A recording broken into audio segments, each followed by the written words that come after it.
प्रजननं वे सदशवीर्गुं सर्वगणगुं सस्तये आत्मशनि प्रजाशनि पशुशनि लोकशन्न भयशनिः अग्निः प्रजां बहुलां मे करोत्वन्नं पयूरितु अस्मासु दत्त। श्री भागवत भगवान की है आरती, पापियों को पाप से है तारती। श्री भागवत भगवान की है आरती, पापियों को पाप से है तारती। श्री भागवत भगवान की है आरती, पापियों को पाप से है तारती।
पुष्पैः शीतलीकरणं पुष्पैः देवाभिवन्दनम् आरोग्यार्थे आत्माभिवन्दनम्। मंत्रपुष्पाञ्जलिः। ओम यज्ञेन यज्ञमयजन्त देवास्तानि धर्माणि प्रथमान्यासन्न तेह नाकं महिमानः सचन्त्रित्रपूर्वे साध्याः सन्ति देवा नाना सुगन्धिपुष्पाणि यथा कालोद्भवानि च पुष्पाञ्जलिर्मया दत्त्वा गृहाण परमेश्वर गृहाण जगदीश्वर। मंत्रपुष्पांजलिं समर्पयामि।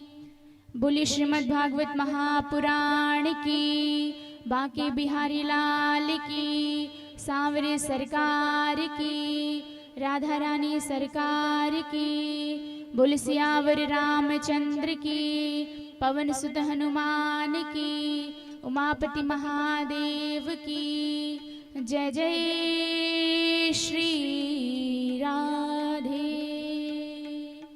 सभी भक्तजन अपने अपने स्थान पर बैठ जाएं और बड़े ही भाव से शांति पूर्वक सभी लोग कथा का रसास्वादन करें, अपने जीवन को कृतार्थ करें।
हरि ओम।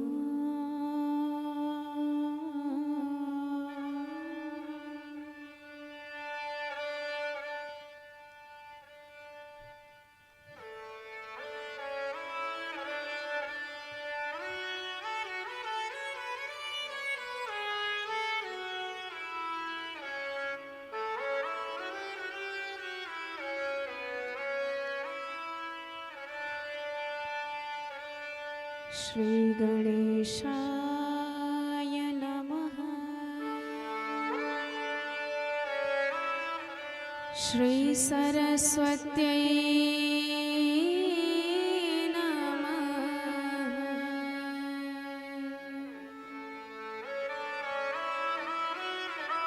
श्री गुरुचरण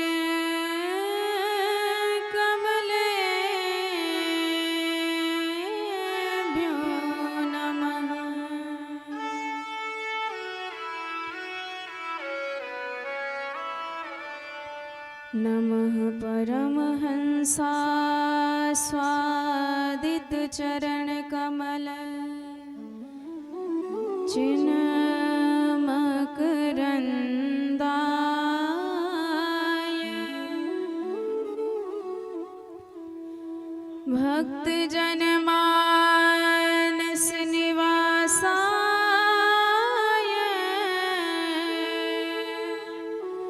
श्री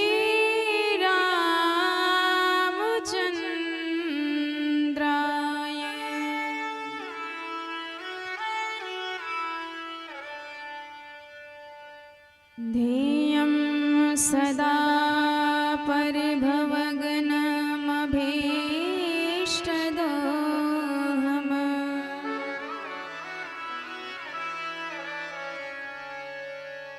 तीर्थास्पदम् शिवविरिञ्चि नुतं शरणम्।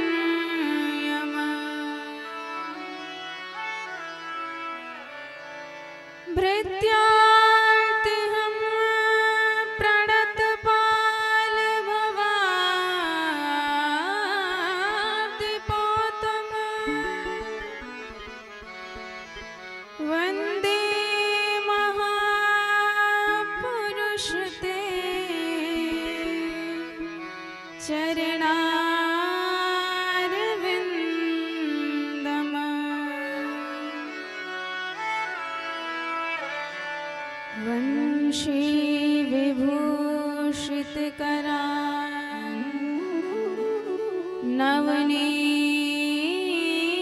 नवनीरदाभा पीताम्बरा तरुणबिम्ब फलाधरोष्ठा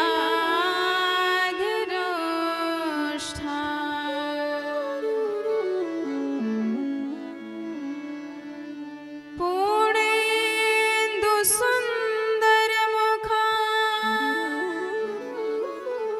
दरविन्दनेत्रा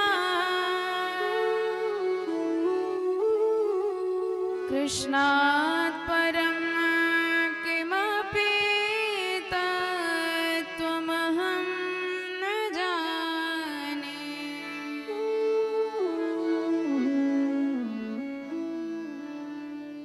नारायणं नमस्कृत्य नरं चैव नरोत्तमं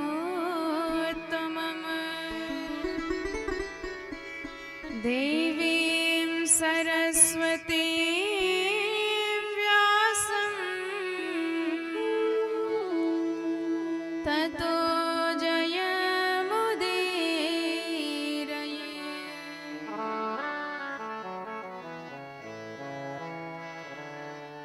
श्री सीतानाथ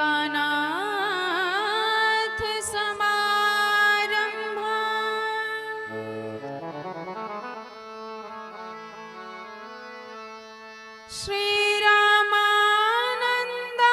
श्रीरामानन्दार्य मध्यमा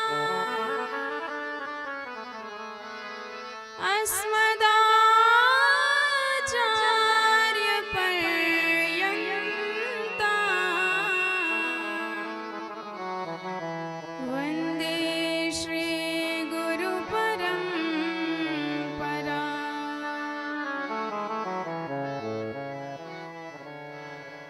जय जय श्री राधारमण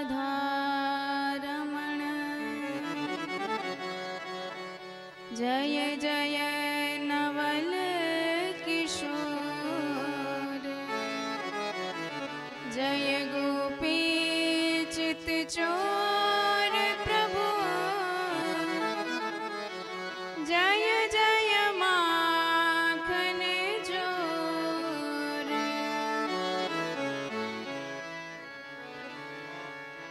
बोल भक्तवत्सल भगवान की जय हो। श्री वृंदावन बिहारी लाल की जय हो। भूल बरसाने वारी की जय हो। सद्गुरुदेव भगवान की जय हो। हनुमान जी महाराज की जय हो। जय जय श्री राधे।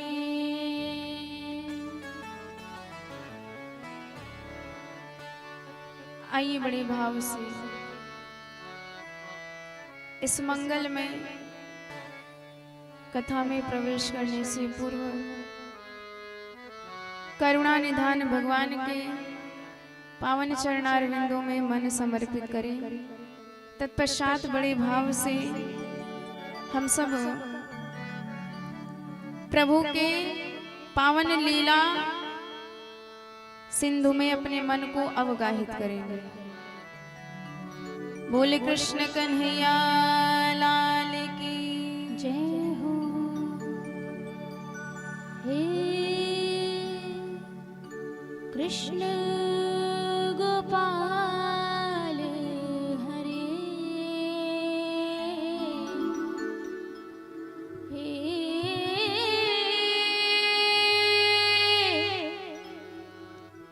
दीन दयाल हरे।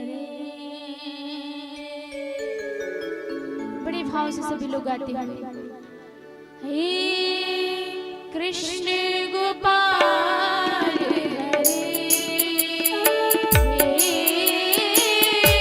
दीन दयाल हरे हे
सच्चिदानंद रूपाय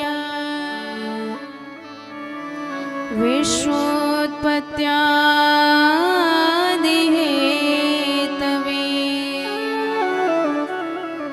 तापत्रय विनाशाय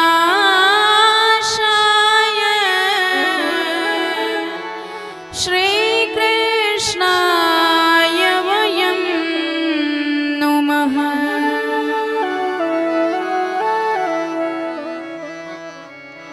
कृष्णाय वासुदेवाय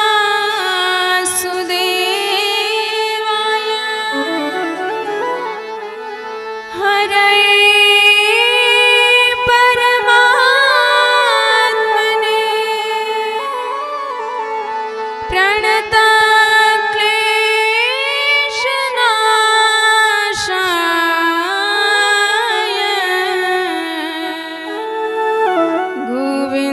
गोविन्दाय नमो नमः।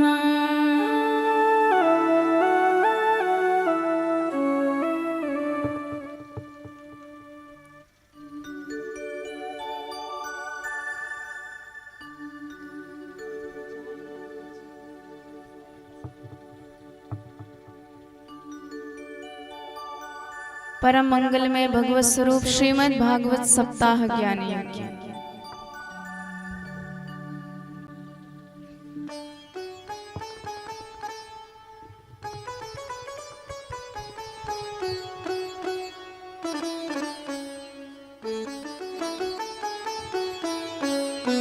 जिसमें आज से हम सब प्रवेश करने वाले हैं। पावन यह क्षेत्र रामपुर खागल ग्राम, जहाँ ऐसी भगवान की मंगलमयी कथा का आयोजन हुआ।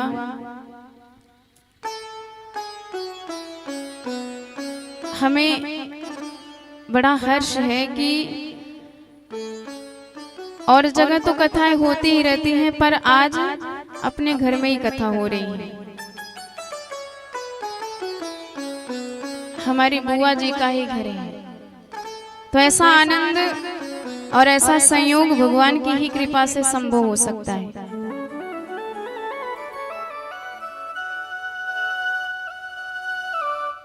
हमारे परम सौभाग्यशाली परीक्षित महाराज, जो संबंध में तो दादाजी ही लगते हैं, हमारे दादाजी और दादी जी ही कथा सुन रहे हैं।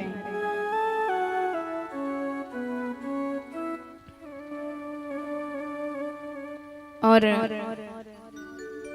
भगवान की कृपा से आयोजित इस मंगलमयी कथा में प्रवेश करने से पूर्व आप सभी को जय जय सिया राम, जय जय श्री राधे। उन अनंत कोटि ब्रह्मांड नायक परब्रह्म परमात्मा जगदीश्वर जगन्नाथ अकारण करुण करुणा वरुणालय भक्तवांछा कल्पतरु दीन बंधु दीनानाथ सच्चिदानंद विग्रह तड़िद्युत विनिंदित पीतांबर धारी माधुर्य निधि सार सर्वस्व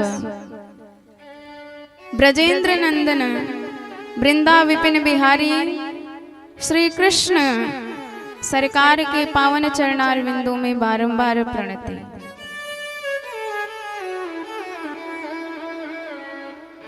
देखिए, और सब अनुष्ठान तो होते रहते हैं आए दिन कुछ ना कुछ। कभी सत्यनारायण व्रत कथा आपने सुन ली, कभी कोई यज्ञ कर लिया, कभी दान कर लिया, कोई और धर्म कर्म कर लिया। तो ये सब तो रोज के काम है, करते ही रहते हैं, कुछ ना कुछ होता ही रहता है। पर भागवत ऐसा विषय है, भागवत ऐसा अनुष्ठान है जिस अनुष्ठान में प्रवेश तभी हो सकता है जब भगवान की विशेष कृपा बरस रही हो और जब हमारे विशेष पुण्य प्रकट हो जाए। एक नहीं अनेक जन्मों के पुण्य, जन्मांतरे भवेत पुण्यम तदा भागवतम लवे। जन्म जन्मों के पुण्य जब हमारे प्रकट हो जाते हैं, फल देने वाले होते हैं, तब जाके ऐसे मंगलमय अनुष्ठान में हमारा प्रवेश होता है। कई लोग होते हैं जो घर में रह के भी नहीं आ पाते, कई लोग होते हैं जो चाहे जितनी दूरी पे हो, चाहे मुंबई, कलकत्ता, दिल्ली, चाहे जिस शहर में हो, विदेश में भी हो, तब भी चले आते हैं। प्राय हमने देखा है बगल के ही पड़ोसी नहीं पहुंच पा रहे हैं और मुंबई इत्यादि शहरों से फ्लाइट से सब लोग पहुंच जा रहे हैं कथा में। तो भाई ये आपके पुण्य ही हैं, ये आपके भाग्योदय ही हैं, ये भगवान की ही कृपा है जो खींच के आपको लाके यहाँ विराजमान कर देती है। और जो रह के भी नहीं आ पा रहे, नहीं सुन पा रहे हैं, समझ लीजिए उनके एक नहीं अनेक जन्मों के पाप प्रकट हो गए हैं। भगवान ने उन्हें चुना ही नहीं कि वो भी इस मंगलमय अनुष्ठान में प्रवेश कर जीवन को धन्य बना सके। भाग्योदयेन बहुजन्म समर्जितेन सत्संगमं च लभते पुरुषो यदा वै अज्ञान हेतु कृत मोह मदान्धकारनाशम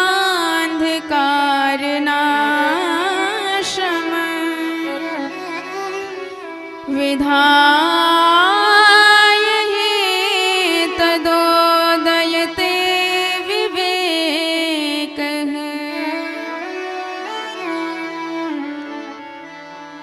देखिए ऐसा नहीं है कि मैं अपने मन से एक भी बात बोल रही हूँ, जो हमारे व्यास जी ने लिख दिया है वही आपको बताया जा रहा है। तो हम सब इस कथा में प्रवेश कर रहे हैं अपने शब्दों में नहीं, भगवान वेद व्यास के शब्दों में प्रवेश कर रहे हैं जिनकी कलम कमाल करती है। आपको एक बात बताएं, संतों ने जितना उपकार हम पर किया है उतना कोई और नहीं कर सकता है। व्यास भगवान जैसे संतों का ऋण है हमारे जीवन पर। ऋण भी कई प्रकार के होते हैं और हर प्राणी को इनका ज्ञान रहना चाहिए। खाना कमाना ये सब जीवन का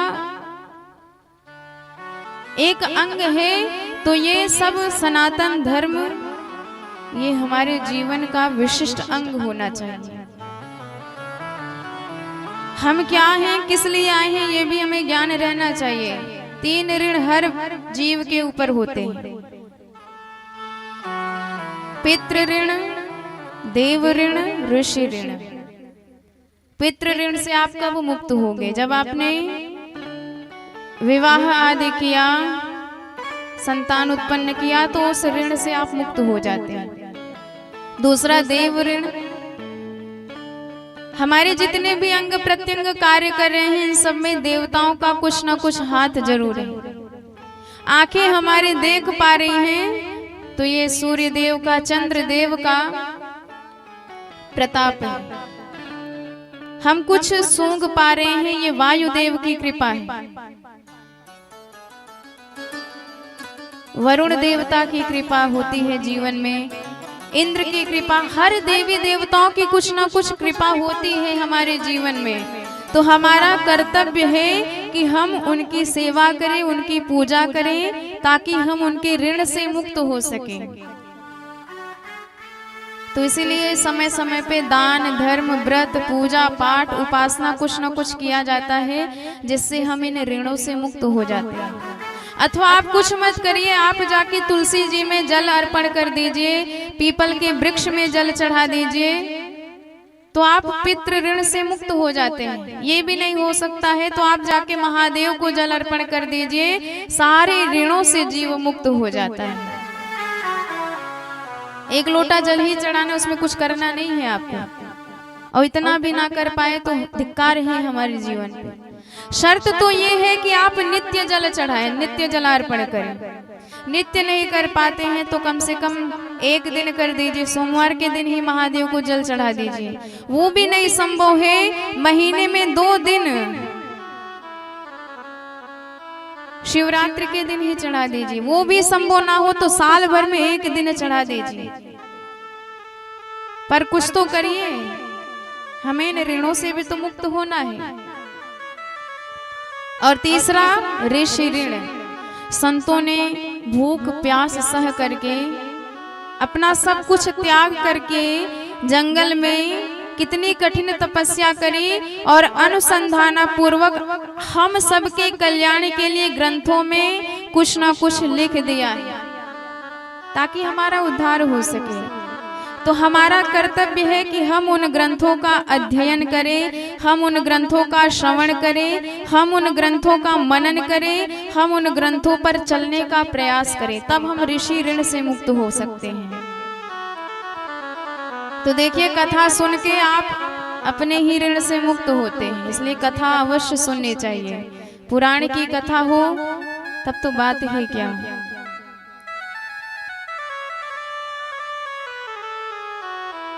तो हर जीव का कर्तव्य है। तो हमारे पास तो इतना समय नहीं है कि हम अध्ययन कर सके, उन्हें समझ सके, इतना ज्ञान भी नहीं है।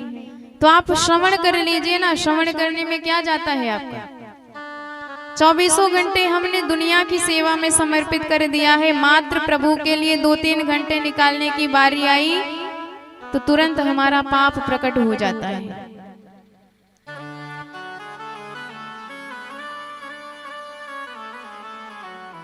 देखिए, कथा इस भाव से सुने कि हमारा उद्धार हो जाए।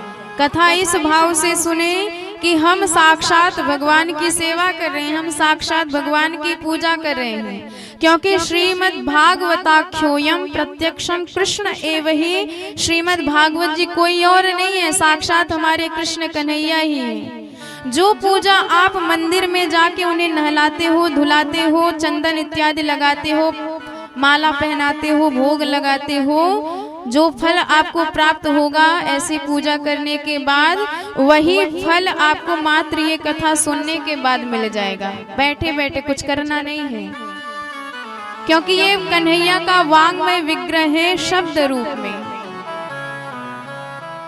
बोल श्रीमद् भागवत महापुराण की जय हो। और इस भाव से तो कथा कभी नहीं सुननी चाहिए कि कुछ मनोरंजन हो जाएगा, कुछ टाइम पास हो जाएगा। जो इस भाव से कथा में बैठते हैं, समझ लीजिए बड़ा अपराध करते हैं। कथा तो दुख नाश करने वाली, जन्म जन्मांतरों से हम दुखी हैं, और वो दुख कब नष्ट होगा, जब हम ऐसी मंगलमयी कथा का सहारा लेंगे, तब हमारा दुख नष्ट हो सकता है। इस संसार में हर प्राणी दुखी है, कोई सुखी नहीं है। कोई तन दुखी, कोई मन दुखी, कोई धन बिन रहत उदास, थोड़े थोड़े सब दुखी, सुखी राम के दास। हर प्राणी ऐसे हैं, शारीरिक रूप से, मानसिक रूप से और आर्थिक रूप से परेशान हैं। किसी से भी पूछो, कोई नहीं कहेगा कि महाराज हम बड़े सुखी हैं। किसी के शरीर में ही इतना रोग हो गया है, बेचारा तड़पता है कि महाराज हमें आप यहाँ से मुक्त कर दो, हे भगवान हमें अब इस बंधन से मुक्त कर दो, हमें मार दो तो कम से कम सुखी हो जाएंगे। अब ये दुख सहा नहीं जाता है, इतने दुखी हो जाते हैं। किसी का शरीर स्वस्थ है तो कोई मन दुखी, मन ही अच्छा नहीं है, मन में ही तमाम प्रकार की टेंशन लगी रहती है। शरीर तो ठीक ठाक है, कोई दिक्कत नहीं, पर मन में ही चिंता बनी रहती है, अभी ये काम करना है, इतना इंतजाम करना है, कैसे होगा, क्या होगा, कितना होगा, तमाम प्रकार के प्रश्न मन में ही उछलते रहते हैं, ताने बाने मन में ही बुनते रहते हैं। और किसी को और कुछ चिंता नहीं है तो बेचारे धन के लिए ही परेशान हैं, पूरा मेहनत कर रहे हैं, जी जान लगा रहे हैं, फिर भी 200-300 रुपए पा रहे हैं, इसमें खुद खाएं कि पत्नी को खिलाएं कि बच्चों को खिलाएं कि पूरा परिवार का काम संभालें, क्या क्या करें इसमें। तो सच बताइए दुखालय है, इसमें कुछ ना कुछ परेशानी हमेशा लगी रहेगी, कुछ ना कुछ हमेशा होता रहेगा। ये कहो कि एकदम परफेक्ट हो जाए तो संभव नहीं। तो आनंद कहाँ है? जो भगवान ने दिया है, जितना दिया है, जैसे दिया है, उसी में संतुष्ट रहते हुए भगवान का भजन करना। आनंद सिर्फ इसी में है। भगवान ने धन नहीं दिया है तो कोई बात नहीं, जितना दिया है उतना काफी है। भगवान ने स्वस्थ शरीर नहीं दिया, कोई बात नहीं, हमारे कर्म का ही फल है। पर भगवान का भजन तो आप कर सकते हो। भजन करने में क्या जाता है? भजन करने में मात्र आपको भगवान का ध्यान करना है, इतना तो हम कर ही सकते हैं। तो सबसे पहले हमारे व्यास जी ने भगवान कृष्ण की उपासना की, क्योंकि जिसने जैसा कर्म किया है फल तो उसको ऐसा ही मिलेगा, सुख के रूप में, दुख के रूप में। अच्छा कर्म किया है तो सुख मिलेगा, बुरा कर्म किया है तो दुख मिलेगा। पर एक बार आप भगवान की हो जाओ, एक बार आपके जीवन में भगवत रंग उतर जाए, फिर चाहे जो हो या ना हो आपको उससे फर्क ही नहीं पड़ेगा। आपको तो मात्र भगवान में ही आनंद आएगा, भगवान में ही रस आएगा। इसीलिए हम कथा सुनते हैं कि हम अपने भगवान को जानें, अपने भगवान को समझें। वो कितने दयालु हैं, वो कितने सुंदर हैं। कम से कम उनका सुंदरता, उनकी सुंदरता, उनका स्वभाव देख करके, समझ करके हमारा कल्याण हो जाएगा, मन उनमें लग जाएगा। कैसे हैं हमारे सरकार? सच्चिदानंद रूपाय, भगवान परम सत्य है और ये संसार परम असत्य है। हम कहते भी हैं, कहीं भी किसी की अंतिम यात्रा निकल रही हो तो क्या कहते हैं? राम नाम सत्य है। पर कहते ही कहते हैं, कोई मानता है? अगर राम जी को सत्य मानते, दुनिया को असत्य मानते, तो कभी भी इस दुनिया को लेके हम टेंशन में ना रहते। अरे जो चीज है ही नहीं, जो चीज झूठी है, उसके लिए क्यों परेशान हुए हम? तो इसका अर्थ है हम दुखी हैं तो मतलब राम जी को सत्य नहीं मानते हैं, क्योंकि जो सत्य है वो हमसे छूट ही नहीं सकती, और झूठ है वो लाख चाहने पर हमारी नहीं हो सकती है। तो परम सत्य है भगवान। और दूसरा चित्त, भगवान ज्ञान स्वरूप है, ज्ञानमय है। आप जब भगवान को प्रणाम करोगे ना, एक बार यदि आपने भगवान के सामने हाथ मात्र जोड़ दिया, चाहे जितना बड़ा दुख हो, चाहे जितनी बड़ी परेशानी हो, उससे लड़ने का कुछ ना कुछ हमें उपाय मिल जाता है। ये कब मिलता है, कैसे मिलता है? ये हमें भगवान के दर्शन करने मात्र से मिलता है, क्योंकि वो ज्ञान स्वरूप है, वो प्रकाश स्वरूप है। उनकी कृपा हो जाए तो सारे अज्ञान वैसे ही दूर हो जाते हैं, जैसे सूर्य देव के प्रकट होने से अंधकार नष्ट हो जाता है। और वो आनंद स्वरूप है, आनंदमय है। आपको प्यास लगी है, प्यास बुझाने के लिए आपने जल पान किया, पानी पिया, पर पानी पिया कितने देर तक प्यास बुझेगी? ज्यादा से ज्यादा 1-2 घंटे। उसके बाद फिर प्यास लगेगी, फिर पानी की जरूरत पड़ेगी। तो ये कहो कि पानी ही हमारे लिए आनंद की बात है, तो ये नहीं है। पानी आप पी रहे हैं, उसमें तो सुख लग रहा है, प्यासे थे पानी मिला, अच्छा लगा, पानी आनंददायक लगा। पर यदि बाढ़ आ जाए तो उसी पानी से उब जाते हो आप, उसी पानी में डूब के मर जाते हो आप। तो कहां से ये पानी आनंद की बात हो गई? आप कहोगे कि धन मिल जाए तो आनंद हो जाता है, जहां हम तरस रहे थे फूटी कौड़ी के लिए, धन मिल गया तो आनंद आ गया। बड़े बड़े करोड़पतियों से, अरबपतियों से पूछ लीजिए आप कि सुखी हैं, आनंद में हैं?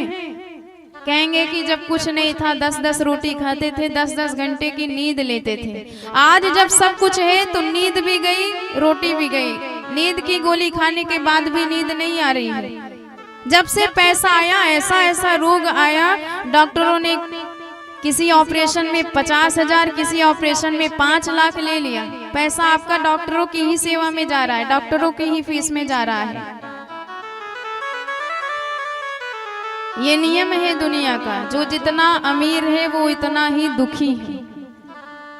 तो आनंद किसे कहते हैं? यही हमारी भूल है। आनंद मात्र भगवान को कहते हैं।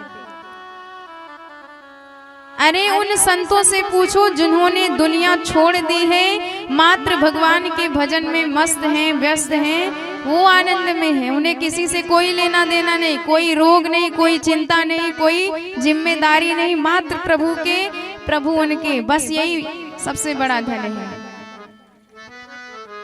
तो जब तक आप राम जी के नहीं बनोगे, जब तक आप भगवान को अपना नहीं मानोगे, तब तक ये सारे दुख, सारे टेंशन लगे ही रहेंगे। मैं ऐसा नहीं कहती कि आप दुनिया को भुला दो, परिवार को भुला दो और भगवान के ही पीछे भागो, सब कुछ छोड़ दो, ऐसा नहीं है। किसी को छोड़िए मत, जो जिम्मेदारी मिली है वो जिम्मेदारी निभाइए आप। पर ये भी समझ लीजिए कि भगवान भी हमारे हैं, हम उनके हैं। इस संबंध को मत भूल जाइए। बाकी जो करना है आप कीजिए, बस उन्हें याद रखिए। भगवान आपसे कुछ नहीं चाहते कि आप उन्हें बहुत ज्यादा भोजन बना के पवाओ, दिन रात उन्हीं की सेवा में लगे रहो, ये अपेक्षा नहीं करते भगवान कभी। भगवान कहते हैं आप अपना काम करते रहो, आप अपना कर्तव्य करते रहो, एक बार मुझे प्रेम से याद भी कर लिया करो। अरे हम तुम्हारे हैं, हमने तुम्हें जन्म दिया है, बाकी और किसी ने तुम्हें जन्म नहीं दिया है। इस प्रकार की भावना आएगी तभी कल्याण हो सकता है। जैसे आप ये समझते हो कि बेटा मेरा है, बेटी मेरी है, पति मेरे हैं, माता पिता मेरे हैं, वैसे ये भी समझो कि भगवान भी मेरे हैं, वो भी हमारे हैं।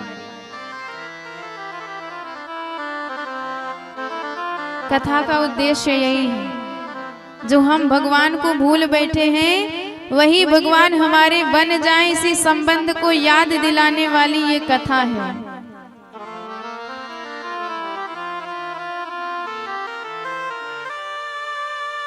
नैमिषारण्य के पावन भूमि में यही मंगलमयी कथा सूत जी महाराज 88,000 शौनकादियों को सुना रहे हैं। शौनकादि ऋषियों ने यही प्रश्न किया कि महाराज ये बताओ कि हमारा संबंध भगवान से कैसे बने, यही संबंध जो हम भूल गए हैं, ये संबंध याद कैसे आए। किसी को ये नहीं याद है कि भगवान भी हमारे हैं, और ये बात सत्य है। इसी चीज को याद दिलाने का नाम कथा है।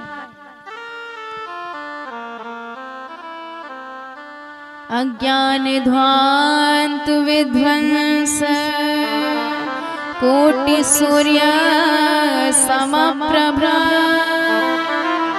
सूताख्या हि कथा सारं मम कर्ण रसायनम्।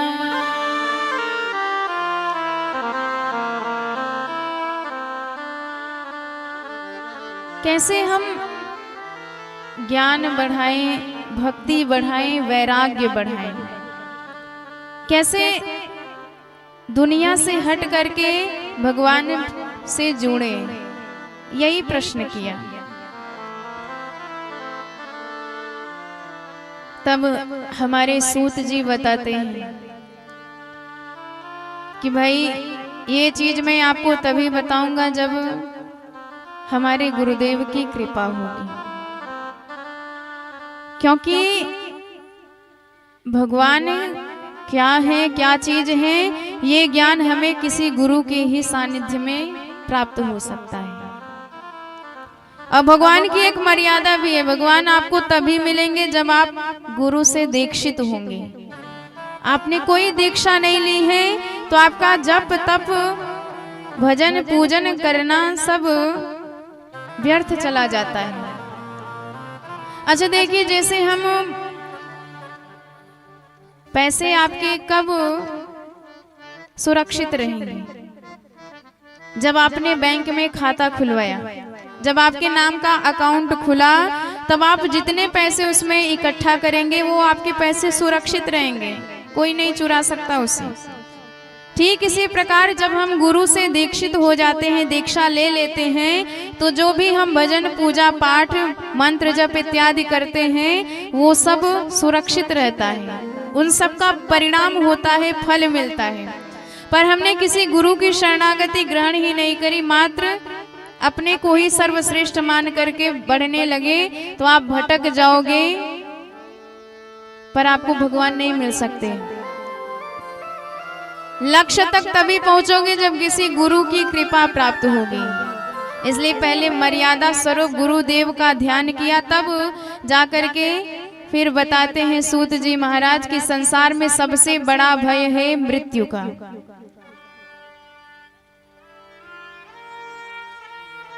हर प्राणी मरने से घबराता रहता है, डरता रहता है। और देखिए, जैसे एक अजगर है, अजगर के मुख में आप बैठ जाओ तो कब तक सुरक्षित हो? तब तक सुरक्षित हो जब तक उस अजगर ने मुख बंद नहीं किया है, और जैसे मुख बंद करेगा आपका काम तमाम हो जाएगा। तो हम सब भी काल के मुख में बैठे हुए हैं। अब ये काल हमारा कब आ जाएगा कोई गारंटी नहीं है। ये तन कीमती है मगर है विनाशी, कभी अगले क्षण के भरोसे न रहना, निकल जाएगी छोड़ काया को पल में, सदा श्वास धन के भरोसे न रहना।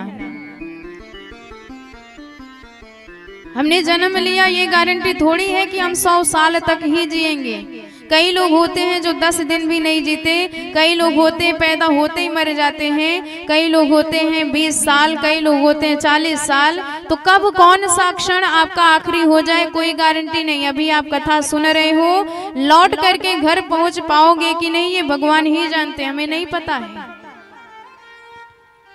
तो बताइए, जिस जीवन की जरा सी भी गारंटी नहीं, उस जीवन में हम कितने निश्चिंत बैठे हैं।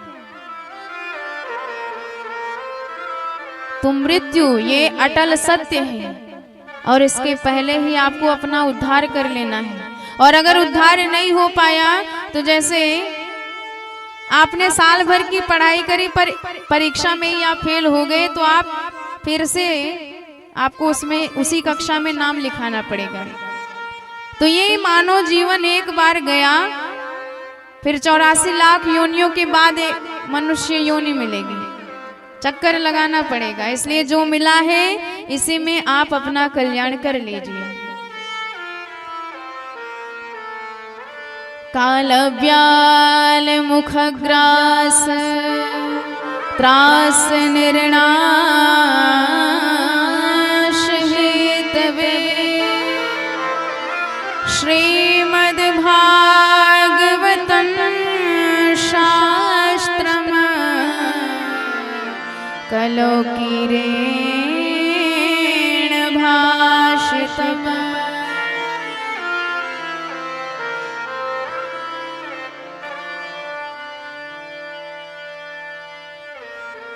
तो इसी मृत्यु भय को समाप्त करने के लिए हमारे शुकदेव जी ने श्रीमद् भागवत की कथा प्रकट करी।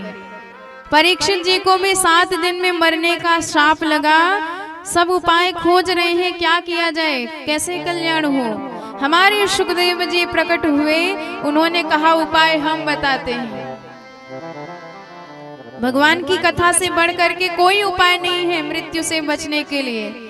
जो मौत का रोग है उस रोग की एक ही दवा है, और वो है भगवान की मंगलमय कथा। धन्य है जो इस मंगलमय कथा को सुनते हैं, धन्य है उनका जीवन जो इस मंगलमय कथा को गाते हैं। ऐसे सुखदेव जी के चरणों में बारंबार प्रणाम, जिन्होंने ऐसी रोग की दवा का निर्माण किया जो अचूक है। ये दवा कभी बेकार, कभी खाली नहीं जाती है। बोल सुखदेव भगवान की जय हो। स्वसुख निभृत चेता तद्व्युदस्तान्य भावो प्रजित रुचिर लोका कृष्ण सारस्तदीयम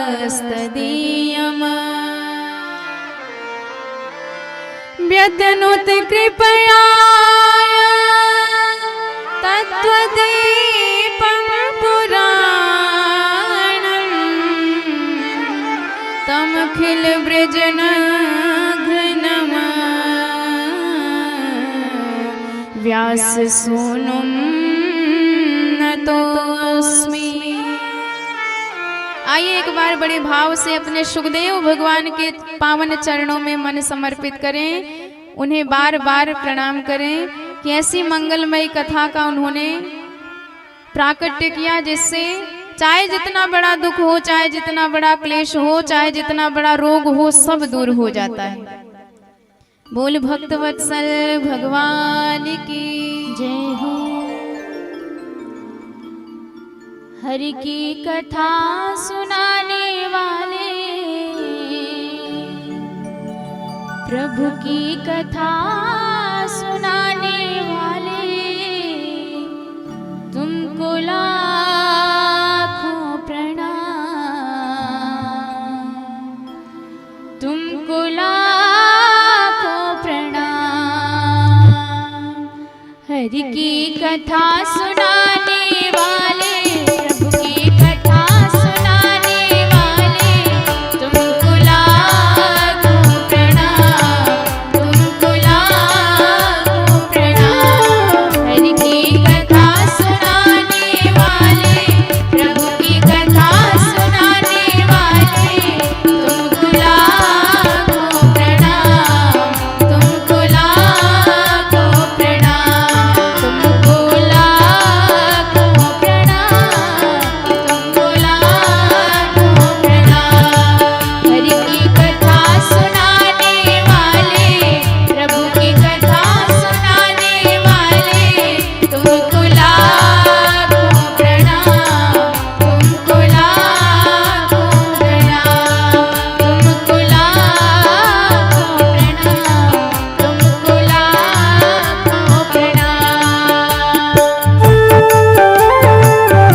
बोले सुखदेव भगवान की जय हो। तो सुखदेव जैसे संतों का ये महाप्रसाद है। और तो और यह अमृत देवताओं को भी डांट के भगा दिया, पर उन्होंने दिया नहीं। समझ लीजिए, ये भगवान का कथामृत स्वर्ग के अमृत से भी इसकी तुलना नहीं की जा सकती, इतना दिव्य है। एक तरफ अमृत हो और दूसरी तरफ यदि भगवान की कथा हो तो अमृत एक कांच का टुकड़ा जैसा हो जाएगा और भगवान का कथामृत बहुमूल्य बेश कीमती हीरा जैसा हो जाएगा। इसलिए दोनों की तुलना कभी नहीं की जा सकती है।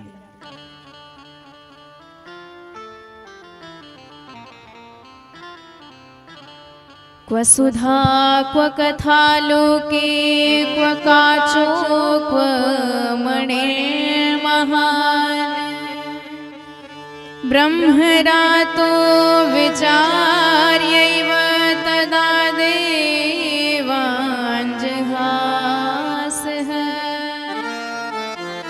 अभक्तास्तांश विज्ञाय न ददौ सकथामृतम् श्रीमद्भागवते वार्ता सुराणामपि दुर्लभा।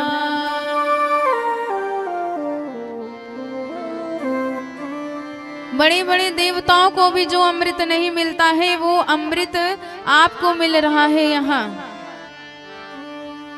तो विचार कीजिए, आप देवताओं से भी कितने श्रेष्ठ हैं, देवताओं से भी कितने ज्यादा सौभाग्यशाली हैं। सुखदेव जी के समक्ष देवता भी आए अमृत का घड़ा लेके, पर उनको डांट के भगा दिया, नहीं दिया। और 7 दिन बाद साक्षात परीक्षित को परम पद प्राप्त हुआ।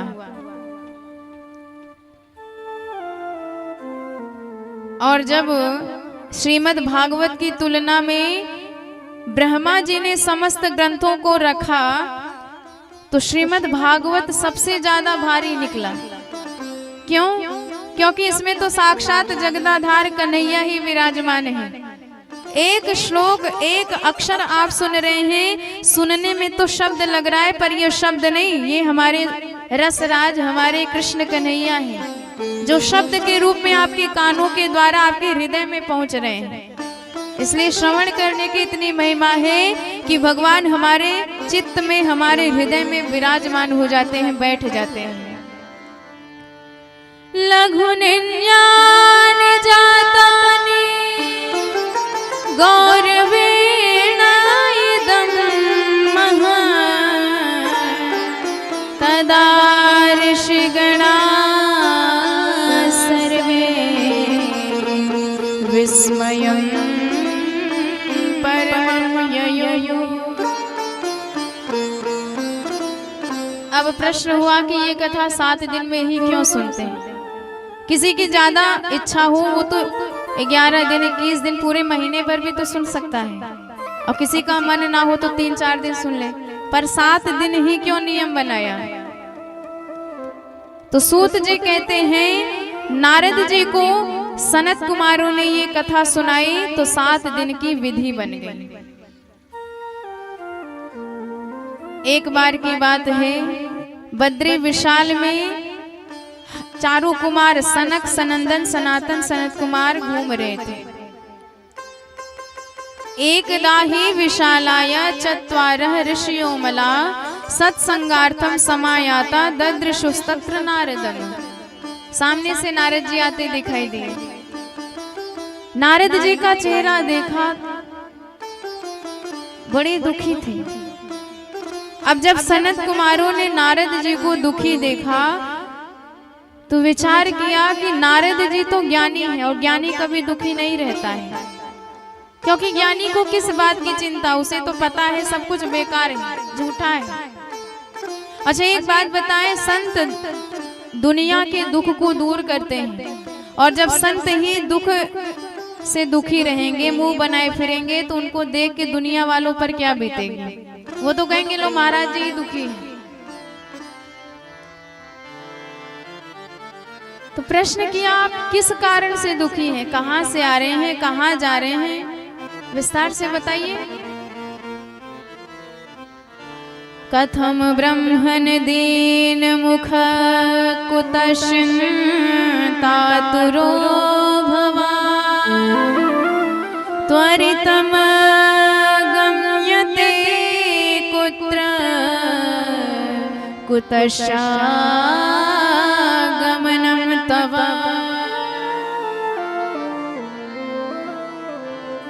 इदानीं शून्यचित्तोऽसि गतवितो यथा जना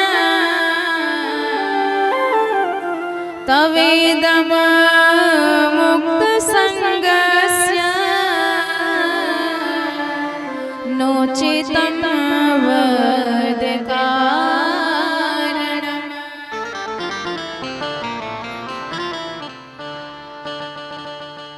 संतों ने कहा कि आपका मुख तो ऐसा लग रहा है जैसे कोई धन को ही सब कुछ मानता हो। यदि उसका धन कोई चुरा ले, कोई हरण कर ले तो उसे कितना कष्ट होता है। जिनके लिए पैसा ही सब कुछ हो, जिनके 2-2 हजार के नोट कागज के टुकड़े बन गए, उनसे पूछो कैसा बर्बाद हो जाते हैं बेचारे। पर महाराज आप तो विरक्त हो, अपने लिए घर भी नहीं बनाया, विवाह भी नहीं हुआ, ना तो कुटिया ना कोई बिटिया, तो फिर किसकी चिंता है आपको? कौन सी बेटी का ब्याह करना है जो इतने टेंशन में हो? आप जैसे संतों का तो धन एकमात्र भगवान का नाम है और जो कोई चुरा नहीं सकता है। हमारे संतों का क्या धन है, वृंदावन में जाके देखिए। हमारो धन राधा श्री राधा श्री राधा, हमारो धन राधा श्री राधा श्री राधा, परम धन राधा श्री राधा श्री राधा, हमारो धन राधा श्री राधा श्री राधा, परम धन राधा श्री राधा श्री राधा, हमारो धन राधा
नारद जी से पूछा तो क्या चिंता है आपको, किस लिए दुखी हैं आप? अब नारद जी ने बताया कि महाराज हम भी आए थे इस धरती पर भगवान की भक्ति का आनंद लेने के लिए। कोई तीर्थ नहीं छोड़ा है। प्रयागराज में गया जो तीर्थों का राजा है, तीर्थों के गुरु पुष्कर में गया, रामेश्वरम तक गया, बद्री विशाल में भी आया, कुरुक्षेत्र में भी गया था, काशी गोदावरी हर जगह तीर्थों का भ्रमण कर लिया, पर कहीं भी मुझे शांति नहीं मिली, क्योंकि सबसे ज्यादा बेईमानी, सबसे ज्यादा लूटपाट आजकल तीर्थों में ही चल रहा है। जितनी बड़ी मंदिर उतना ही ज्यादा लूटा जा रहा है प्रजाओं को। हमने कहा जब भगवान के ही धाम में इतना ज्यादा अधर्म हो रहा है, इतनी बेईमानी हो रही है, तो कहाँ चित्त को शांति मिल सकती है।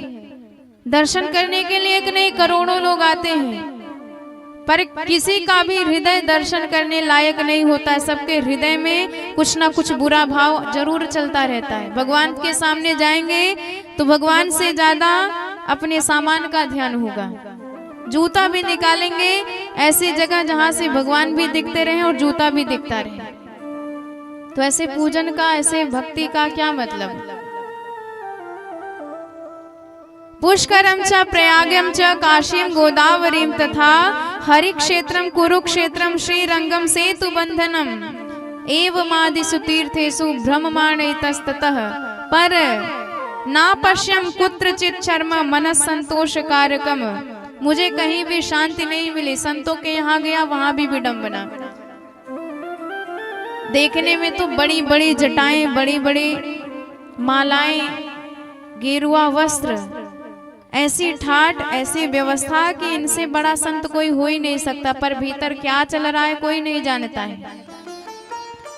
एक पल नहीं जिए जो इंसान की तरह, वो पूज रहे हैं आजकल भगवान की तरह।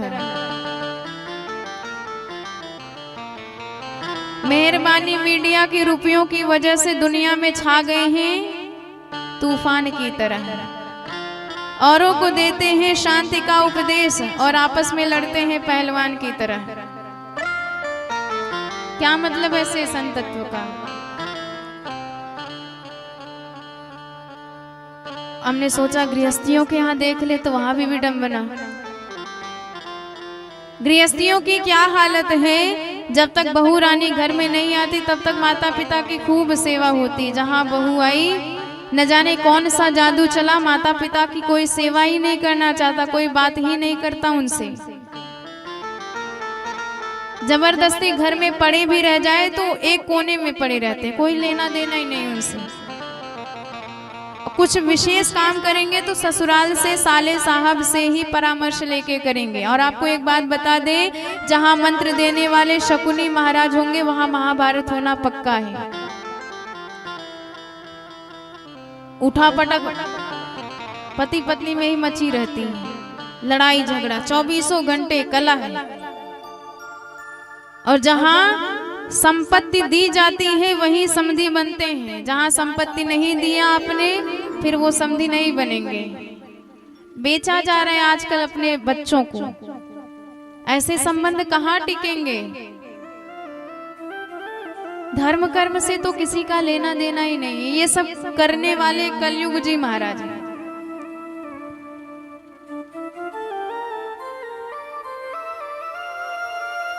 नारद जी ने कहा कि हमारा तो मन ही खराब हो गया, इतना चिंतित हो गया कि हे भगवान ऐसी दुनिया का क्या होगा। तब जाके बद्री विशाल में, तब जाके मैं वृंदावन धाम गया। और वृंदावन धाम में भी हमने एक बड़ा आश्चर्य देखा। क्या देखा? हमने देखा कि एक युवती, जवान स्त्री रो रही है, उसके सामने 2 बुढ़े बेहोश पड़े हैं और कई स्त्रियों का झुंड उसे समझा रहा है।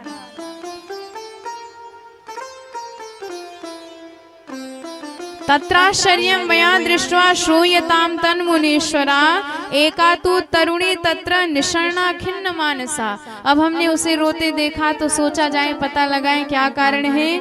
पर जब उसके पास गए, केवल स्त्रियां ही स्त्रियां, हमने सोचा भाई इनका भरोसा नहीं, कब ये रोने लग जाएं, कब मुस्कुराने लग जाएं, कब हंसने लग जाएं, कब क्रोधित हो जाएं, कोई गारंटी नहीं। इसलिए बाबा बैरागियों को औरतों के पास बिना मतलब के नहीं जाना चाहिए। लौट पड़े।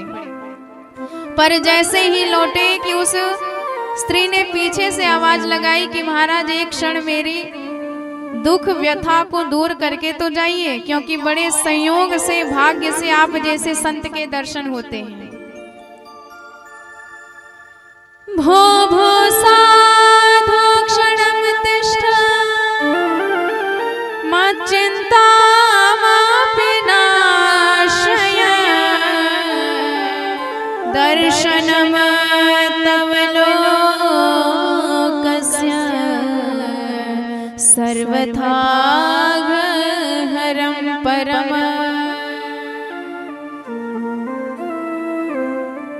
तब नारद जी उसके पास गए, पूछा कि आप कौन हो, ये बूढ़े कौन है, रो क्यों रही हो? उसने बताया, महाराज मुझे भक्ति कहते हैं, मेरा नाम भक्ति है, और ये दोनों बूढ़े मेरे ही संतान हैं, ज्ञान वैराग्य। मैं भारतवर्ष में अनेक प्रांतों में घूमी हूँ, कर्नाटक में घूमी, गुजरात में घूमी, महाराष्ट्र में गई, पर जैसे ही उत्तर प्रदेश वृंदावन में आई तो मैं तो एकदम जवान हो गई, पर मेरे बालक दोनों ही बूढ़े हो गए, वृद्ध हो गए। अहम भक्ति रीति ख्याता इमो में तनयो मतो काल योगी निर्जरो ज्ञान वैराग्य नामन। और एक माँ के लिए इससे बड़ा दुख क्या हो सकता है कि उसके स्वस्थ रहते भी उसके सामने उसके बच्चे रोगी हो जाएं, वृद्ध हो जाएं। और यही हालत रही तो ये जगह भी मुझे छोड़ के विदेश जाना पड़ेगा। इदम स्थानम परित्यज्य विदेशम गम्यते मया। नारद जी समझ गए ज्ञान वैराग्य वृद्ध क्यों हुए, क्या कारण है?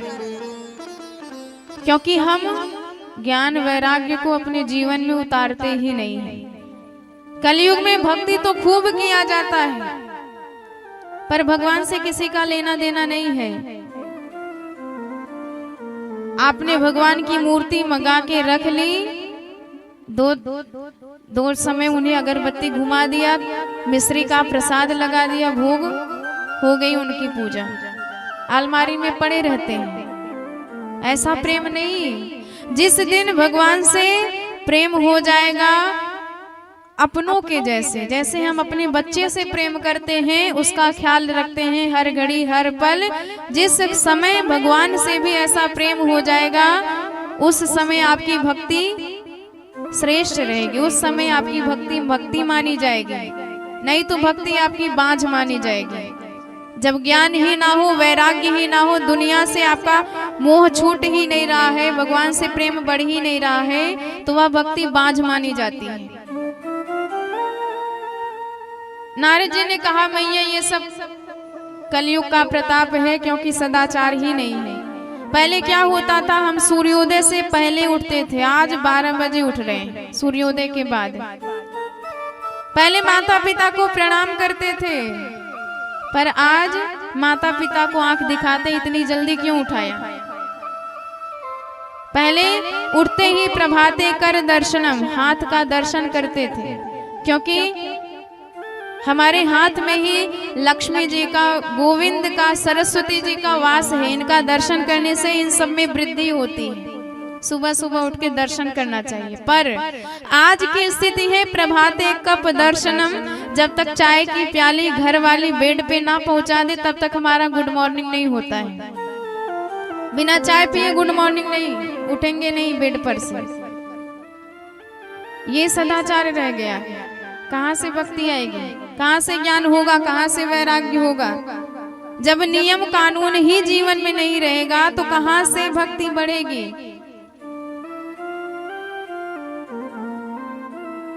घर की लक्ष्मी बहू कही जाती है, घर की लक्ष्मी ही 12 बजे उठ रही है तो लक्ष्मी कहाँ से आएंगी? सूर्योदय से पहले लक्ष्मी आती है, सूर्योदय तक तो दरवाजा बंद रहता है। तो नारद जी ने जब ये बात बताई, भक्ति महारानी कलयुग पे इतना गुस्सा हुई, उन्होंने कहा कि भगवान ने इसको छोड़ा क्यों? अरे इसका वध कर सकते थे। मान लीजिए उन्होंने छोड़ दिया, परीक्षित जी ने इसे क्यों छोड़ दिया? कलयुग को मार देना चाहिए था। तब हमारे नारद जी कहते हैं, माँ कलयुग इतना भी खराब नहीं, एक गुण इसमें है। क्या? कलयुग में क्या गुण है?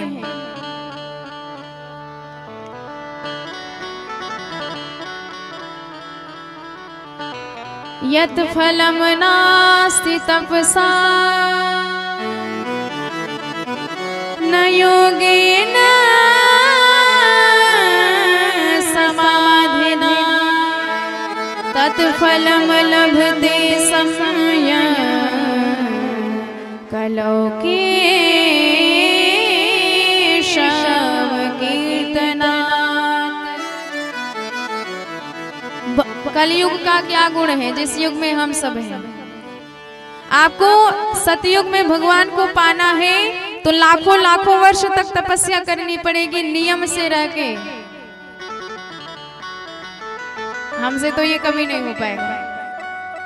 और त्रेता में यदि भगवान को प्राप्त करना है तो आपको बड़े बड़े यज्ञ करने पड़ेंगे जो हजारों हजारों वर्ष तक चलते रहते हैं। द्वापर में यदि भगवान को प्राप्त करना है तो आपको उपासना करनी पड़ेगी सहस्त्र वर्ष। पर कलयुग में यदि भगवान को पाना है तो आपको कुछ नहीं करना, ना जप करना है, ना तप करना है, ना यज्ञ, ना अनुष्ठान। आप मात्र भगवान का प्रेम से नाम ले लीजिए। आप प्रेम से एक बार राम कह लीजिए, आपको भगवान मिल जाएंगे। ये कलयुग का प्रताप है। इतना बड़ा आरक्षण हमारे सरकार ने दिया है। कलयुग केवल हरि गुण गाहा, कलयुग केवल हरि गुण गाहा, कलयुग केवल हरि गुण गाहा।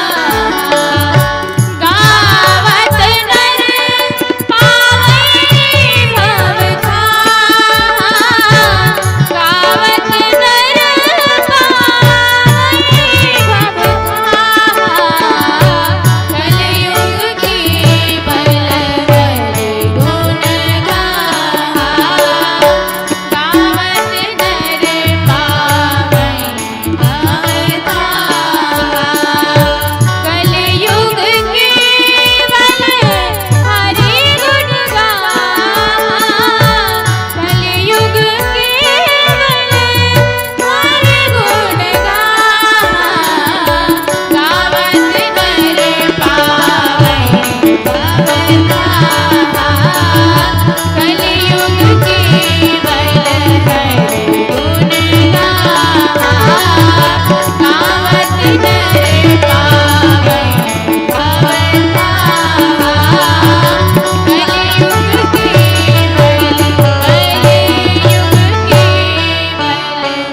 तो हम कर ही सकते हैं।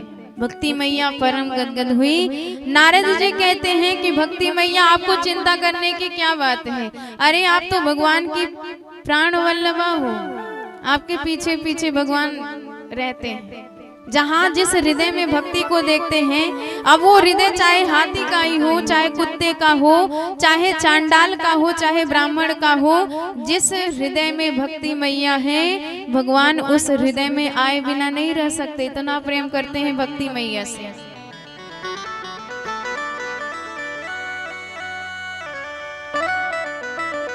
त्वं तु भक्ति प्रिया तस्य सततम प्राण तोधिका त्वया होतस्तु भगवान यातनी च गृहेष्वपि। क्या प्रमाण है कि भक्ति के गुलाम है सरकार?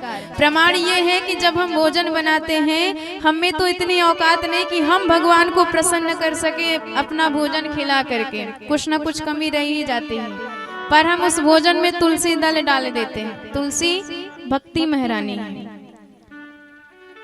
और भक्ति मैया से प्रार्थना करते हैं कि हमने तो अपने हिसाब से भोजन बनाया है, जितनी हमें ज्ञान थी, क्षमता थी, पर भक्ति मैया आप तो उनकी प्रिया हो, उनके चरण में लगी रहती हो सदा, तो जो कमी रह गई हो वो आप पूर्ण कर दीजिए। तुलसी दल डालते ही सारी कमी पूरी हो जाती है, क्योंकि भक्ति पूरक कही जाती है। भक्ति का ही दूसरा नाम है प्रेम, भक्ति का ही दूसरा नाम है भाव। प्रेम से हम किसी को भी वश में कर सकते हैं। आप किसी से प्रेम से बात कर लीजिए, दुश्मन भी हो तो आपका मित्र बन जाएगा।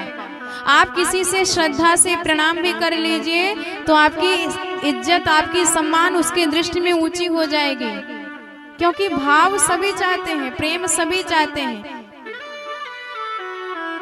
कुत्ते को भी यदि आप डांट देंगे तो वो भी भाग जाएगा, वो भी नहीं बैठेगा। पशु जब नहीं बैठेगा तो आदमी की बात ही क्या है। आदमी को ही आप जरा बुरे तरीके से बात कर लीजिए तो तुरंत भाग जाएगा घर छोड़ के। जहां हमारा सम्मान ही ना, वहां हम क्यों टिके। तो जब इंसान भी नहीं सह सकता तो भगवान की तो बात ही न्यारी है। उन्हें भी तो भाव चाहिए, पर हम उन्हें भाव नहीं देते हैं। उन्हें तो पदार्थ दिखाते, उन्हें लड्डू दिखाया जाएगा। भगवान 10 किलो लड्डू का भोग लगाएंगे यदि हमारी बहू की बेटा हो गया। अरे भगवान भूखे बैठे क्या आपके लड्डू के लिए कि लड्डू चढ़ाओगे तभी बेटा देंगे?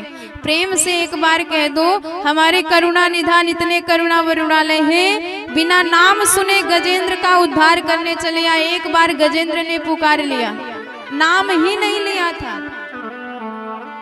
तो जो बिना नाम सुने उद्धार कर सकते हैं वो आपका लड्डू खा के ही आपको कुछ देंगे। प्रेम से उन्हें पुकारो तो क्या नहीं दे सकते हैं। भाव का भूखा हूँ मैं, भाव ही बस सार है, भाव से हमको भजो तो भव से बेड़ा पार है। भाव वाले भक्त का भगवान पे भी उपकार है, इसीलिए तो होता यहाँ उनका अवतार है। प्रेम से देवकी मैया ने पुकारा तो उनके बेटा बन के चले आए जो सारे जगत के माता पिता हैं। कौशल्या मैया ने पुकारा तो उनकी संतान बन के राम जी बन के आ गए जो सारे जगत के माता पिता, सारे जगत के नाथ हैं। तो ऐसा भाव हमारा होना चाहिए। भक्ति से हम गोविंद को याद करें, भक्ति से हम सरकार को याद करें। देखिए, आप प्रभु से हाथ जोड़ के एक प्रार्थना में आपको भगवान से जुड़ने का एक थोड़ा सा भाव बताना चाहूंगी। आप कुछ करिए मत, करने की कोई आवश्यकता नहीं, मात्र शांति से बैठ जाइए, हाथ जोड़ लीजिए, मन ही मन नयन बंद करके उन्हीं गोविंद का ध्यान लगाइए। और जब उनकी सांवरी छटा आपके चित्त में आ जाए तो उन सरकार से कहिए कि हे सरकार, हम यहाँ बैठे रहे, आप हमारे समक्ष उपस्थित हो जाइए, हम आपकी सेवा करेंगे, आपके चरण धुलाएंगे, आपको नहलाएंगे, आपको वस्त्र धारण कराएंगे, आपको आभूषण पहनाएंगे, फिर आपको बढ़िया बढ़िया व्यंजन बना के पवाएंगे। तो हाँ, आपको कुछ करना भी तो नहीं है, बैठे बैठे मात्र भगवान की सेवा करनी है। और इस सेवा का आपको कई गुना फल मिलता है। आइए एक बार बड़े भाव से हम सब मन से ही बिहारी जी का स्मरण करते हैं और उनकी सेवा करते हैं। तो सभी लोग मन में यही ध्यान करते रहेंगे, मानो हम ठाकुर जी को अपने पास बुलाए हैं, निवेदन किया है, आसन दिया है, उन्हें बिठाया है, उनकी विधिवत सेवा कर रहे हैं। सभी लोग बड़े भाव से ध्यान करेंगे। बोल राधा रमण लाल की जय हो। रटू में तेरा नाम यू आठों याद,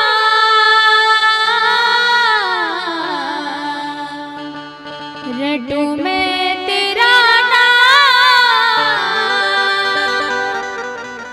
यू आठों। गाते हुए ताली की सेवा करते हुए मुझको राधा रमण कर दो ऐसा मगन, मुझको राधा रमण कर दो ऐसा मगन, मुझको राधा रमण कर दो ऐसा।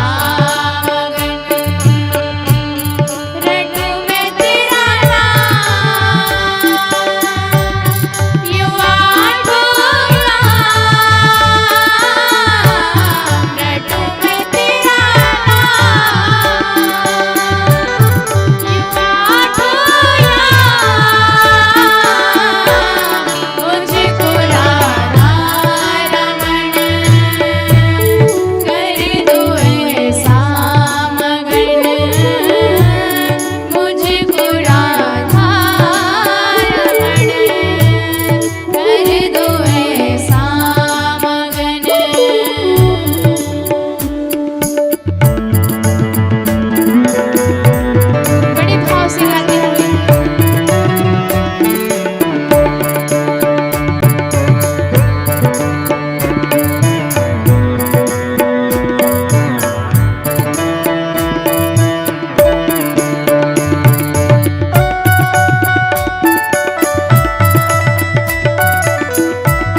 भगवान की जय हो।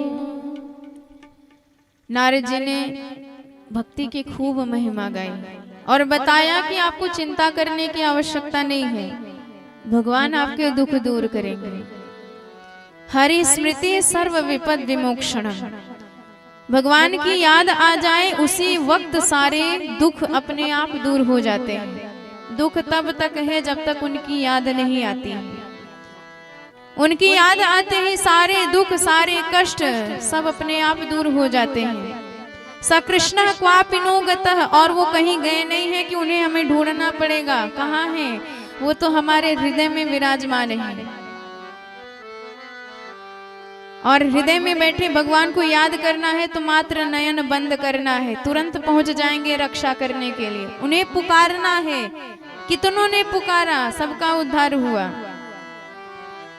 नारद जी ने ज्ञान वैराग्य के कान के पास जाके सारे वेद पुराण सुनाए, गीता सुनाया, बार बार सुनाया। गीता पाठर मुहुर मुहु, थोड़ी सी चेतना आई फिर बेहोश हो गए। सोचा क्या किया जाए। आकाशवाणी ने नारद जी को बताया, नारद जी सत्कर्म करिए तब ये इनका बुढ़ापा ठीक होगा। नारद जी ने कहा सत्कर्म करना है तो भाई सत्कर्म इससे बढ़ के और क्या हो सकता है। हमने वेद सुनाया, पुराण सुनाया, गीता सुनाया, यही तो सत्कर्म है। नारद जी सत्कर्म क्या करना है आपको कोई संत बताएगा। ना संत का नाम बताया ना तो सत्कर्म बताया। व्योमवाणी तदेव भून्मा ऋषे खिद्यतामिति उद्यमा सफलस्तेयम भविष्यति न संशय। अब नारद जी पूरे ब्रह्मांड में संत ढूंढ रहे हैं, कौन संत मिले जो हमें सत्कर्म बताए। जब कहीं नहीं मिले तो बद्री विशाल में आए, सनत कुमार को पाए। सनत कुमारों को के चरणों में प्रणाम किया कि आपसे बड़ा संत कोई नहीं हो सकता। अरे आपने तो काल को भी जीत लिया है। 5 साल से कभी 6 साल के नहीं हुए सनत कुमार, छोटे से बालक दिखाई देते हैं। नैक भ्रिकुटी टेढ़ी भई तो साक्षात नारायण प्रभु के द्वारपालों को भी 3 जन्म के लिए राक्षस बना दिया इन्होंने। और प्रतिभा इतनी ज्यादा, तपस्या इतनी ज्यादा, 24 घंटे मुख से हरि शरणम मंत्र जाप चलता रहता है। ये शाम्भु भंग मात्रेण द्वारपालो हरे पुरा भूमा निपतता सद्यो द्वारपा यत कृपा तम पुरोगत।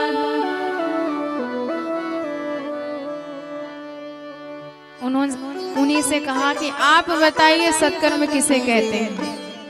सनत कुमारों ने कहा कि सत्कर्म एक है और वह है श्रीमद् भागवत की कथा। इसके अतिरिक्त और कोई सत्कर्म नहीं है। श्रीमद् भागवतालापम सतु गीता शुकादिभि। अच्छा, नारद जी को विश्वास नहीं हुआ।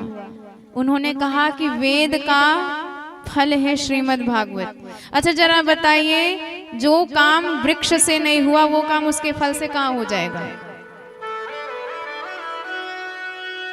सनत कुमारों ने कहा ये बताओ, आम का फल खाया, मीठा मीठा लगा, और आपने कहा जब फल इतना मीठा है तो जिस पेड़ ने इसे पैदा किया वो कितना मीठा होगा। और यही तर्क लगा के आप पेड़ ही चबाने लग जाओ तो क्या आपको आनंद मिलेगा। आनंद लेना है तो फल ही खाना पड़ेगा, पेड़ चबाने से वो काम नहीं बनेगा। दूध से ही घी बनता है और घी में पूड़ियां तल रहे हो, घी समाप्त हो गया। किसी ने कहा भाई दूध से ही तो घी बनता है, बाकी बची हुई पूड़ियां दूध में ही निकाल लो, तो क्या आप निकाल पाओगे दूध में पूड़ियां? भले ही उसी से पैदा हुआ है पर जो काम घी करेगा वो काम दूध नहीं कर सकता। तो जो काम श्रीमद् भागवत करेगा वो काम वेद भी नहीं कर सकता। तब नारद जी को समझ में आया। अब तो कथा आपसे ही सुनेंगे। बोलिए कहाँ सुनाएंगे? उन्होंने कहा हमें तो हरिद्वार ही सबसे बढ़िया लगता है, उसके आनंद तट पे दिव्य मंगलमय कथा होगी। तो हरिद्वार में आए और बड़े बड़े संत पधारे भगवान की कथा सुनने के लिए गंगा जी के किनारे। चारों कुमार व्यास मंच पे बैठे। भृगुर वशिष्ठ च्यवनश्च गौतमो मेधा तिथिर देवल देवरातो छाया शुको जाजलि जन मुख्या सर्वेप्यमी मुनिगणा सह पुत्र शिष्या स्वस्त्री विराई युर्ति प्रणये न युक्त। बड़े बड़े संत पधारे हैं। कुछ लोग नहीं आए थे। श्रीमद् भागवत में तो ये भी लिखा है, नदियां भी आई कथा सुनने, पहाड़ भी आए कथा सुनने, देवता भी आए, दैत्य भी आए, गंधर्व भी आए। कुछ लोग जो अपने आप को ज्यादा स्मार्ट समझ रहे हैं कि हम तो कथा सुने हैं, वो नहीं आए थे। तो उन्हें भृगु जी ने डांटा और डांट के बुला के लाए, चलो कथा सुनो। गुरुत्वा तत्र नायातो भृगुम संबोध्य चानयत। इसलिए हमें यही शिक्षा मिलती है, हम तो कथा सुने ही सुने, साथ में अपने पड़ोसियों को भी लाएं।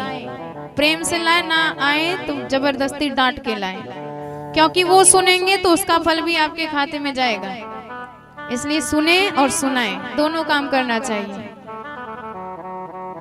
सनत कुमार कहते हैं, यह कथा सदैव सुननी चाहिए। आपने मानव जीवन पाया है तो इसका यही लक्ष्य है कि आप उपयोग करें, कथा सुने। नहीं तो आपका यह जीवन बर्बाद चला जाएगा, बेकार चला जाएगा। सदा सेव्या सदा सेव्या श्रीमद् भागवते कथा यस्या श्रवण मात्रेण हर्षितम्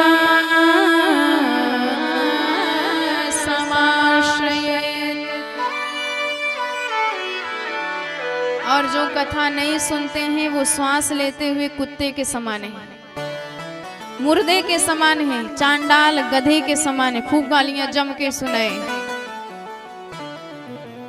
जैसे ही कथा प्रारंभ हुई, उनके बीच में एक स्त्री प्रकट हुई, अपने 2 पुत्रों का हाथ पकड़े अपने हाथ में, झूम झूम के नाचने लगी, संकीर्तन करने लगी।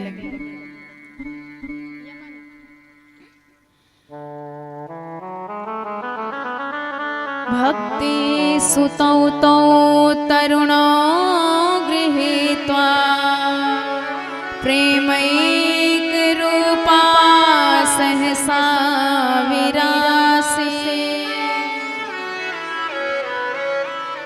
श्री कृष्ण गोविंद हरे मुरारे नाथे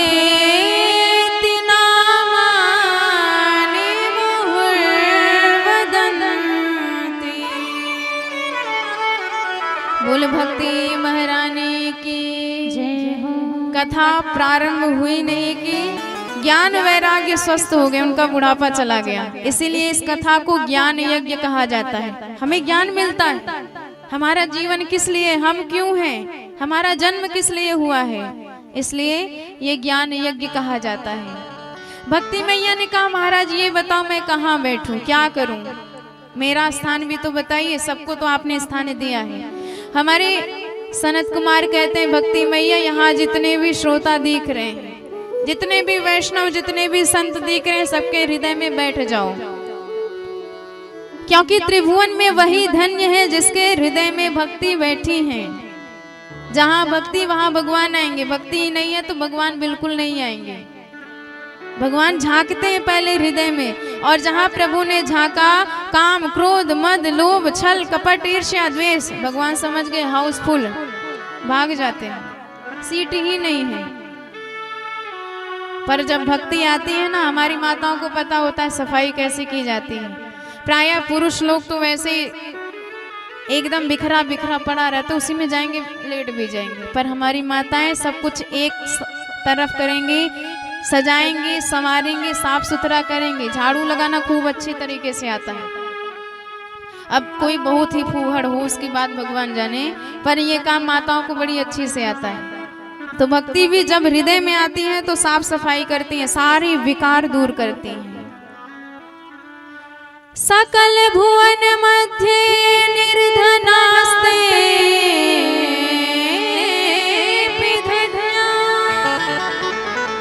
निवसते हृदय श्याम श्री हरे भक्ति रेखा हरिरपि निज लोकम सर्वथा तो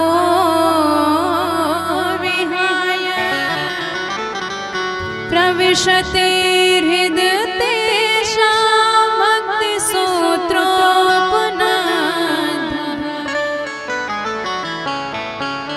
तो भगवान की कथा से हमारे जीवन में भक्ति आती है, बाकी किसी उपाय से भक्ति नहीं आती है। अच्छा, हम जितने भी काम करते हैं, तपस्या करते हैं, यज्ञ करते हैं, पूजा पाठ करते हैं, सब कर मांगहु एक फल राम चरण रति होय। भगवान को सब समर्पित करते हैं और उनसे भक्ति मांगते हैं, क्योंकि भक्ति आएगी तभी भगवान आएंगे। तो भागवत की कथा से भक्ति आपके हृदय में बैठ जाती है, उन्हें बुलाना नहीं पड़ता है। अब प्रश्न हुआ कि ये बताओ महाराज जी, भागवत की कथा से केवल भक्ति ही संतुष्ट होती है कि पापियों के पाप का भी होता है, जो बड़े बड़े पापी हैं? तो कहते हैं जिन्होंने पूरा जीवन अत्याचार, भ्रष्टाचार, अनाचार, दुराचार, पापाचार में गुजार दिया, ऐसे व्यक्ति यदि मर जाएं, मरने के बाद भूत प्रेत बन जाएं, वो भी यदि सप्ताह कथा सुन ले तो वो भी परम पावन पुनीत हो जाते हैं।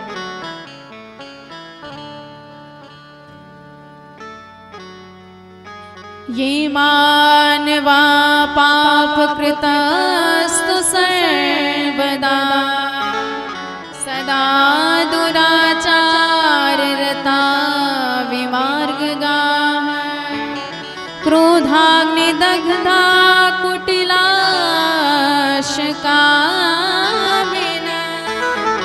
सप्ताह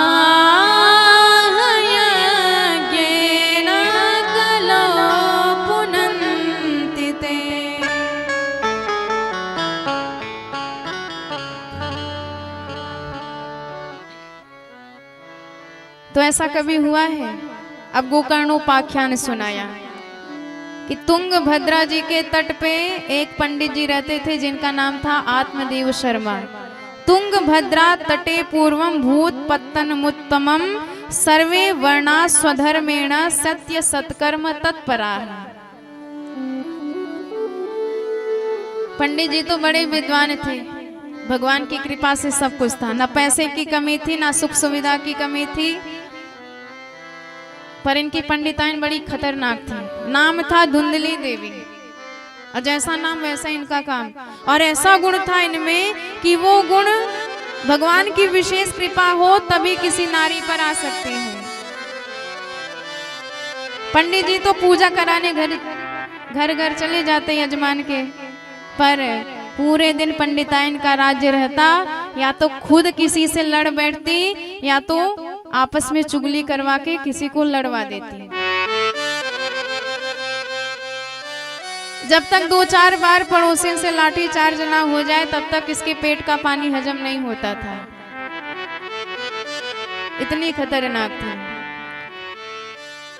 लोकावार्तारता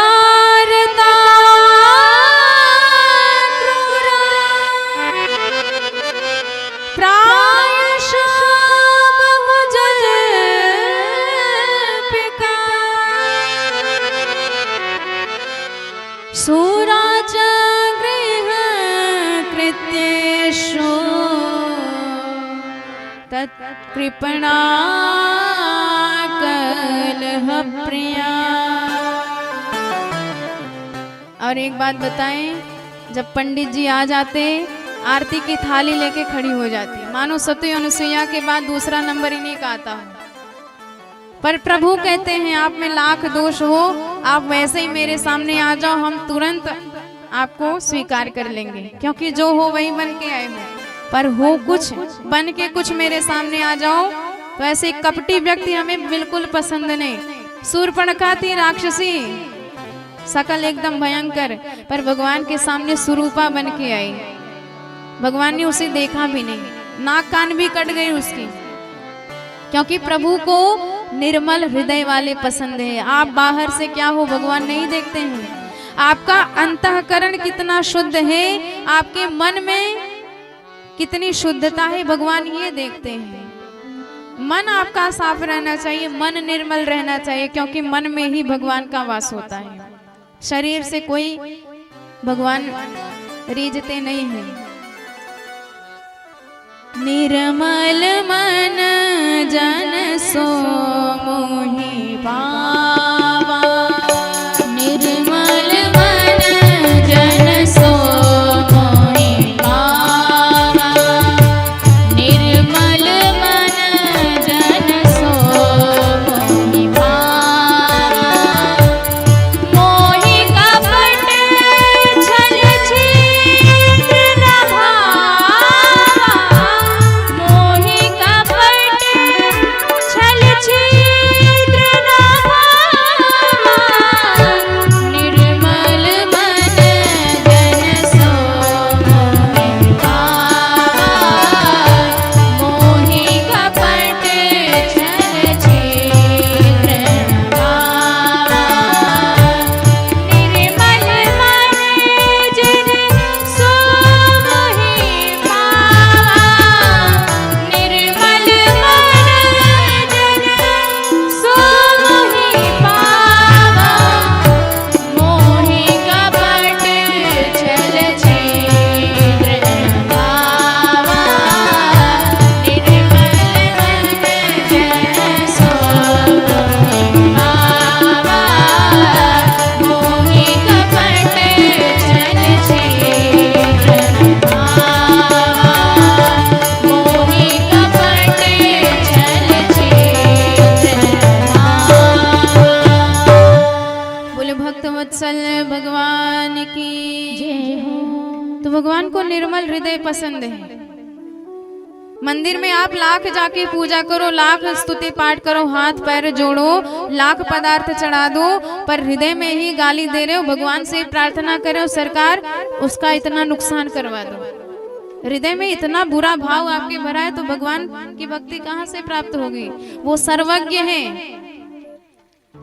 प्रेम तो मन में जरा भी नहीं है, पर सामने से इतना दिखा रहे हो कि हमसे बड़ा कोई भक्त नहीं है, हमसे बड़ा कोई प्रेमी नहीं है ठाकुर जी का, तो ये गलत बात है। जो हो वही बने रहो, बहुत ज्यादा बनने ठनने की आवश्यकता नहीं है। वो हृदय की बात जानने वाले हैं, वो सर्वज्ञ हैं, अंतर्यामी हैं। पर पंडित जी इसमें भी खुश हैं। कोई बात नहीं, जो मिली है जैसे मिली है ठाकुर जी की कृपा से मिली है, जीवन खूब आराम से चल रहा है। बस एक ही चिंता थी कि इनकी कोई संतान नहीं थी। जब जंगल में जाके संतान के लिए रोने लगे, किसी साधु ने देखा, प्रश्न किया किस लिए आप रुदन कर रहे हैं। कथम रोदिसि विप्रत्वम काते चिंता बलीयसे, वद त्वम सत्वरम मह्यम स्वस्य दुःखस्य कारणम। तो पंडित जी ने बताया, क्या बताएं अपने दुख का कारण। पूर्वजों के सामने जल देता हूँ, आंख में आंसू आ जाते हैं, हमारे खानदान में कोई पानी देने वाला नहीं है। इसके अतिरिक्त बरसों हो गए पेड़ लगा रखा है, आज तक उस पेड़ में कोई फल नहीं आया। गैया बधी है, पर आज तक उस गैया ने किसी बछड़े या बछिया को जन्म नहीं दिया। तुलसी का बिरवा मेरे घर में सूख जाता है। ये सब संकेत देते हैं कि हमारे पितर नाराज हैं हमसे। मैंने क्या कमी करी है, सब कुछ तो करता हूँ, धर्म कर्म हर क्रिया में करता हूँ। किम ब्रवीमि ऋषे दुखम पूर्व पापेन संचितम, मदीया पूर्व जास्तोयम कवोष्णामुपभुंज में। संत ने सुना तो तुरंत माथा पटका, समझाने लगे, बेटा तू पंडित होके भी ऐसी बात करता है। मुंचा ज्ञानम प्रजा रूप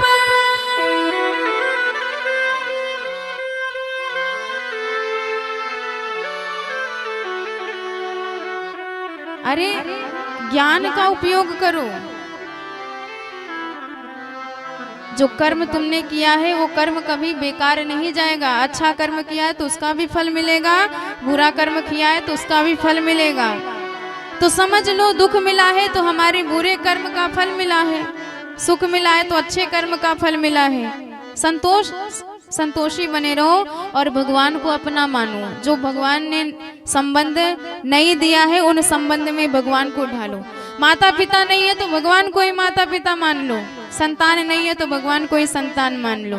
दुनिया के बेटा बेटी धोखा दे देंगे पर भगवान कभी धोखा नहीं देते हैं। मुंचा ज्ञानम प्रजा बलिष्ठा कर्मणो गते विवेकम तो समासद्य त्यज संसार वासनम। बड़े बड़े रसिक कहते हैं हमारे कौन रिश्तेदार हैं, हमारे सरकार सबसे बड़े रिश्तेदार, उनके अलावा हम किसी और को नहीं जानते। भाई हमारे प्रभु हैं और हम प्रभु के हैं। फिर ऐसा व्यक्ति कभी दुखी होता ही नहीं है। संतान आज नहीं है तो कुछ दिन रोगे, समझ जाओगे शायद भाग्य में ही नहीं था, और यदि होने के बाद मर जाए तो 2-4 महीने रोगे, शायद प्रभु की यही इच्छा थी। होने के बाद नालायक निकल जाए तो पूरे जीवन रोना पड़ता है। इसलिए प्रभु ने दिया है तो भी कृपा है, नहीं दिया है तो और ज्यादा कृपा है। पहले से ही आपको संसार से मुक्त रखा है। हमारी तो औकात नहीं हम संसार को छोड़ सके, तो भगवान ने पहले से ही संसार छुड़वा दिया है। इसलिए भगवान से संबंध बनाइए, भगवान से रिश्ता बनाइए। बड़े बड़े भक्त कहते हैं हमारे साथी हमारे सरकार हैं, मैंने तो दुनिया के सारे रिश्ते तोड़ करके उन्हीं से रिश्ता, उन्हीं से संबंध बना लिया है। आइए इसी भाव में मन को रमाएं, वाणी को विराम। कल हम सब समयानुसार कथा में प्रवेश करेंगे। और ठंड का मौसम है, दिसंबर का महीना है, तो 5 बजे बहुत शाम हो जाती है। वैसे कार्ड में तो 2 बजे से 6 बजे का समय लिखा है, पर मुझे लगता है 1 बजे से 5 बजे तक हो तो समय सही रहेगा। तो आप सब कल इसी समय को ध्यान में देंगे। इसका अर्थ 1 बजे हमारे लिए समय है, आपके लिए और आधे घंटे पहले से समय है। तो आप सब समय का ध्यान रखें और कथा में समय से प्रवेश करें, ताकि कथा समय से संपन्न हो सके और हम सब समय से अपने घर जा सकें। आइए बड़े भाव से प्रभु के चरणों में मन लगाएं। तत्पश्चात भगवान की आरती व प्रसाद। बोल श्रीमद् भागवत महापुराण की जय हो। मैंने छोड़ी रे जगत की यारी। कौन कौन छोड़ रहा है जगत से यारी? अरे छोड़ने की आवश्यकता नहीं है, मात्र भगवान से संबंध जोड़ लीजिए, अपने आप जगत से यारी छूट जाएगी। बड़े भाव से सभी लोग ताली की सेवा करते हुए साथ में गाते हुए। ओ कन्हैया मेरा यार मिल गया, कन्हैया मेरा यार मिल गया। मैं तो भूल गई, मैं तो भूल गई